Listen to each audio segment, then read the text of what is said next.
तो अभी हम पढ़ेंगे राइट वेंट्रिकल। सो राइट वेंट्रिकल में जो ब्लड है वो आता है राइट एट्रियम से, और ये डीऑक्सीजनेटेड ब्लड होता है क्योंकि राइट एट्रियम में डीऑक्सीजनेटेड ब्लड ही आता है। सो वो एट्रियोवेंट्रिकुलर वॉल्व जो कि यहाँ होगी, जिसको हम ट्राइकस्पिड वॉल्व भी बोलते हैं, तो राइट एट्रियम का सारा डीऑक्सीजनेटेड ब्लड राइट एट्रियम से राइट वेंट्रिकल में जाएगा थ्रू ट्राइकस्पिड वेल्व। सो इसमें ये वेल्व के थ्रू इसमें ब्लड अंदर आता है, इसलिए इसको इनफ्लोइंग पार्ट भी बोलते हैं। दूसरा, जो राइट वेंट्रिकल है वहां से ब्लड लंग्स में जाएगा थ्रू पल्मोनरी आर्टरी, जहां से ब्लड बाहर जाएगा, तो इसलिए इसको हम बोलेंगे आउटफ्लोइंग पार्ट। सो राइट वेंट्रिकल में दो ओपनिंग है, जिसकी वजह से इसके दो पार्ट बनेंगे, इनफ्लोइंग पार्ट और आउटफ्लोइंग पार्ट। जो इनफ्लोइंग पार्ट है जिससे ब्लड राइट एट्रियम से राइट वेंट्रिकल के में आएगा, और एक होता है आउटफ्लोइंग पार्ट जिससे ब्लड राइट वेंट्रिकल से लंग्स तक जाएगा थ्रू पल्मोनरी आर्टरी। सो इनफ्लोइंग पार्ट है और आउटफ्लोइंग पार्ट है। इनफ्लोइंग पार्ट जो है वो इसका रफ होता है, क्योंकि इसमें जो रफ स्ट्रक्चर या रिजेस प्रेजेंट होते हैं जिसका नाम है ट्रेबेक्युलर कार्नी। आउटफ्लोइंग पार्ट में कोई रिजेस नहीं प्रेजेंट होते हैं, इसलिए ये स्मूथ है, जिसको हम इनफंडिबुलम भी बोलते हैं। So inflowing part is rough due to presence of trabecular carneae and outflowing part is smooth due to absence of any ridges. So outflowing part को हम इनफंडिबुलम भी बोलते हैं। इनफ्लोइंग पार्ट और आउटफ्लोइंग पार्ट के बीच में एक क्रेस्ट प्रेजेंट होता है जिसका नाम है सुप्रावेंट्रिकुलर क्रेस्ट। तो ये था डायग्रामेटिक एक्सप्लेनेशन। अब हम इसके थियरी के साथ जाते हैं।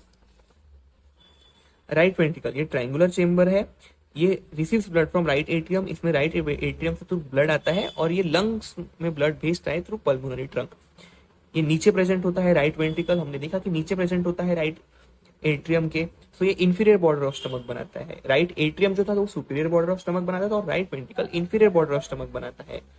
ये 1/3 ऑफ इंफीरियर बॉर्डर बनाता है। ठीक है, ये थे इसके पोजीशन। अभी हम उसके पढ़ेंगे एक्सटर्नल फीचर, जिसमें हमने इसके दो सरफेसेस देखेंगे।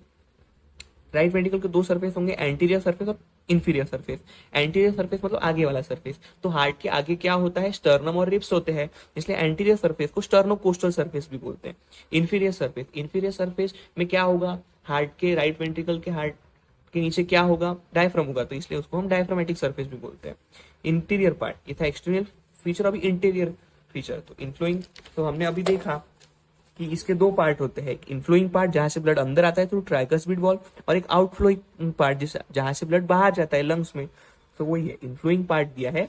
It is rough due to presence of muscular ridges called trabecular carneae. ये रफ होता है क्योंकि इसमें मस्कुलर रिजेस होते हैं ट्रेबेक्युलर कार्नी।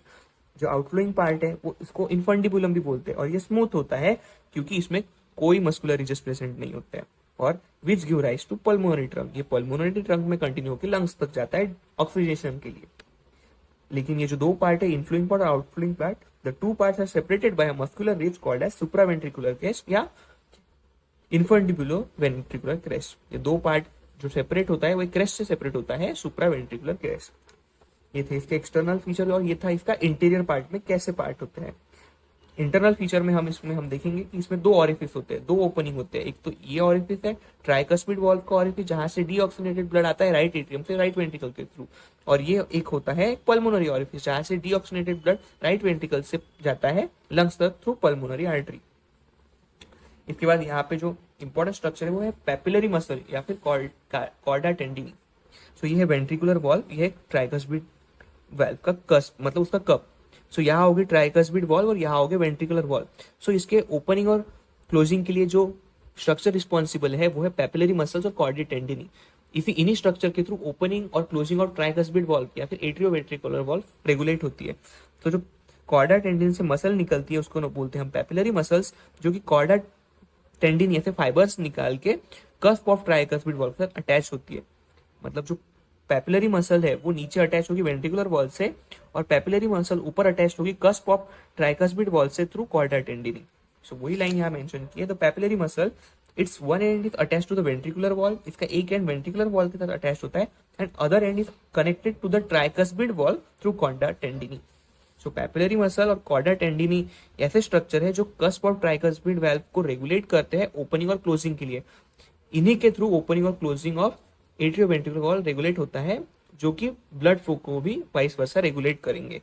सो ये बहुत इंपॉर्टेंट स्ट्रक्चर है पेपिलरी मसल और कॉर्डा टेंडिनी, जो ब्लड फ्लो को रेगुलेट करते हैं। तो ये था राइट एट्रियम।